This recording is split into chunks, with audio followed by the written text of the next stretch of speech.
गजा में युद्ध विराम को बरकरार रखने की कोशिशें जोर पर है। अमेरिकी राष्ट्रपति डोनाल्ड ट्रंप की शांति योजना का पहला चरण लागू होने के बाद अब दूसरे चरण के लिए भी तैयारियां शुरू हो गई हैं, जिसके तहत गजा में अंतर्राष्ट्रीय सैनिकों की तैनाती होगी। और इसी सिलसिले में अब इजराइल और पाकिस्तान के बीच बैठक हुई, लेकिन गजा में पाकिस्तानी सैनिकों की मौजूदगी को लेकर कई सवाल खड़े हो गए कि क्या वाकई में गजा का पुनर्निर्माण हो पाएगा। पूरी जानकारी के लिए देखिए ये रिपोर्ट। गजा में युद्ध विराम के दूसरे चरण को लागू करने की तैयारी शुरू हो गई है। खबर आ रही है कि पाकिस्तान गजा में 20,000 सैनिकों की तैनाती करेगा। मीडिया रिपोर्ट्स के मुताबिक पाकिस्तान के सेना प्रमुख जनरल असीम मुनीर की इजरायली खुफिया एजेंसी मोसाद और अमेरिकी केंद्रीय खुफिया एजेंसी CIA के सीनियर अधिकारियों के साथ कई गुप्त बैठकों के बाद ये फैसला किया गया।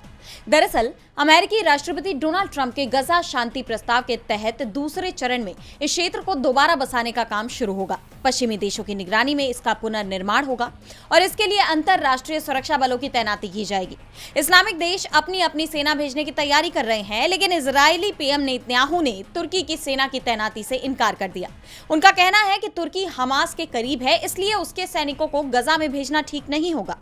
ऐसे में क्या पाकिस्तानी सेना की तैनाती गजा के विकास में मददगार साबित होगी? सवाल ये उठ रहे हैं क्योंकि पाकिस्तानी सेना का इतिहास फलस्तीनियों के साथ अच्छा नहीं रहा है। 1970 में जॉर्डन में पाक सैनिकों ने 25,000 फलस्तीनियों की जान ले ली थी। ऐसे में क्या इस बार पाकिस्तानी सेना फलस्तीनियों का साथ देगी? क्या फलस्तीनी लोग पाक सेना पर भरोसा कर पाएंगे? और सबसे बड़ी बात तो यह है कि ट्रंप के गजा प्लान का समर्थन करने के खिलाफ पाकिस्तान की जनता ने जमकर प्रदर्शन किया था। ऐसे में अगर अब भी शहबाज सरकार इस प्रस्ताव को लेकर आगे बढ़ रही है, तो क्या पाकिस्तान की जनता को यह मंजूर होगा? यानी इस एक फैसले से गजा ही नहीं, पाकिस्तान में भी अस्थिरता आ सकती है। DB लाइव की रिपोर्ट।